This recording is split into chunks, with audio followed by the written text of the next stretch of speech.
Assalamualaikum warahmatullahi wabarakatuh. Saya Najwa Afdelia Marcella dengan NIM 2305050 dari program studi pendidikan bisnis. Di sini saya akan menjelaskan atau memaparkan PowerPoint yang sudah saya buat, yaitu tentang rencana pelaksanaan pembelajaran atau yang disingkat dengan RPP. Nah, di sini saya membuat RPP di pertemuan 10. Kamu di TikTok aja, aku di nggak punya akun TikTok. Nah, di sini yang pertama ada identitas pendidikan.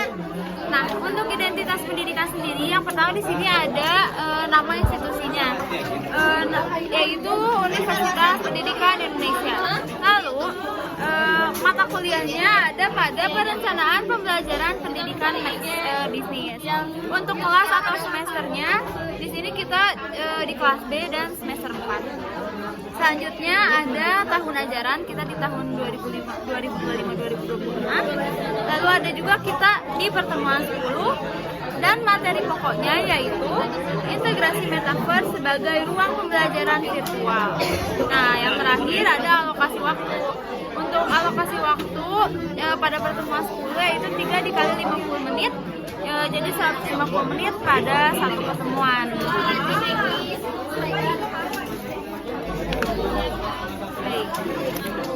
Selanjutnya di sini ada kompetensi inti. Kita menggunakan KI 3 dan KI 4. Untuk KI 3 sendiri yaitu memahami pada C2, menerapkan C3, menganalisis C4, mengevaluasi C5 dan menciptakan di C6 konsep metaverse dalam pembelajaran serta menghubungkannya dengan pengembangan ilmu pengetahuan, teknologi dan pedagogi dalam pendidikan. Nah, untuk di KI 4-nya yaitu mengolah pada C3, lalu menalar pada C4, menyaji pada C5 dan mencipta pada C6 strategi pembelajaran berbasis metaverse guna meningkatkan efektivitas dan pengalaman belajar yang mendalam.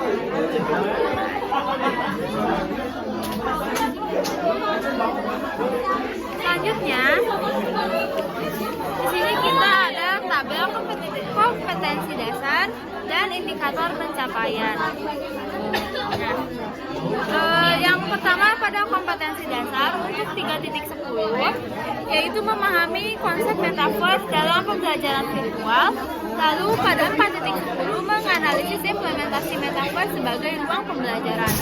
Untuk indikator pencapaian pada kompetensinya, untuk 3.10.1 menganalisis konsep dasar metaverse dan penerapannya dalam pendidikan.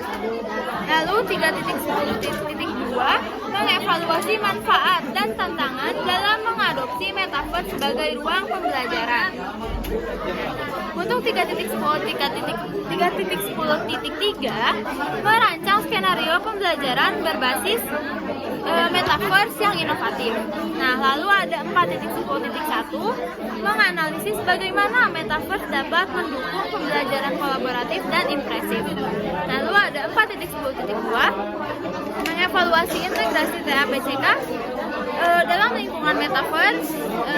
Lalu yang terakhir ada di 4.10.3 mengembangkan strategi pembelajaran berbasis metaverse yang sesuai dengan kebutuhan peserta didik. Nah, selanjutnya di sini ada tujuan pembelajaran.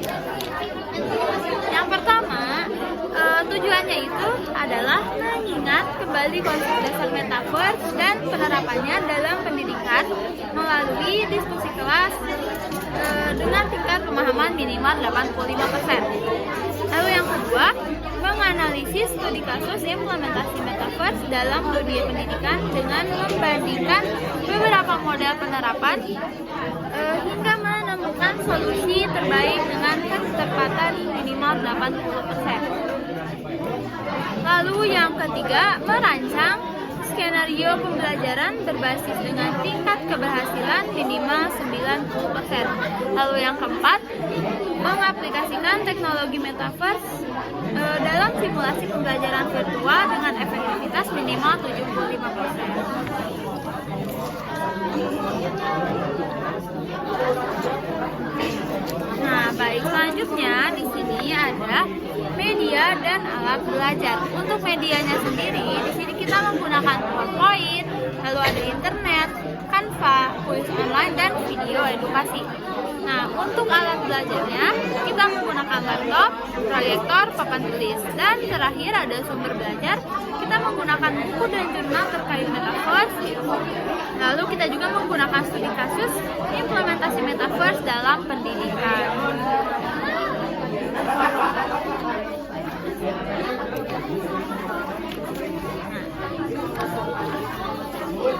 Selanjutnya ada pendekatan model dan metode. Untuk pendekatannya sendiri kita menggunakan pendekatan student centered learning atau pembelajaran berbasis siswa. Jadi kita berpusatkan pada siswa gitu ya pembelajarannya. Lalu untuk modelnya kita pakai inquiry based learning, dan untuk metodenya kita ada empat metode yang kita gunakan, yaitu ada problem solving, diskusi, tanya jawab, dan praktikum. Nah, di sini selanjutnya ada kegiatan pembelajaran. Saya meng-highlight pada kegiatan intinya aja. Yang pertama kita adanya problem solving, yaitu mahasiswa diberikan permasalahan terkait penerapan metaverse dalam pendidikan dan mencari solusinya secara mandiri. Lalu yang kedua adanya studi kasus. Mahasiswa nanti disuruh menganalisis contoh penerapan metaverse dalam pendidikan dari jurnal atau artikel yang sudah dicari masing-masing. Lalu yang ketiga adanya simulasi interaktif. Mahasiswa diminta untuk mencoba dan mendemonstrasikan skenario pembelajaran berbasis metaverse. Lalu yang keempat adanya diskusi kelas. Mahasiswa berdiskusi mengenai tantangan dan manfaat penggunaan metaverse. Ini itu kita diberikan waktu 100 menit, dan untuk supaya mahasiswa dapat menjadi kolaboratif, kreatif, dan tanggung jawab.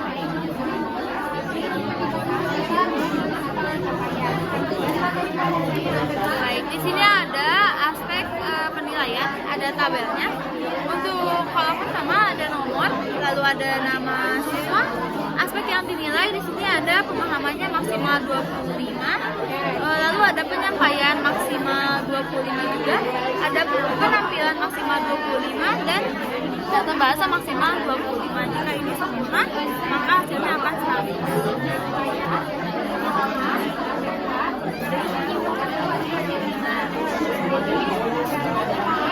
Baik, sekian dari saya. Semoga dapat bermanfaat. Wassalamualaikum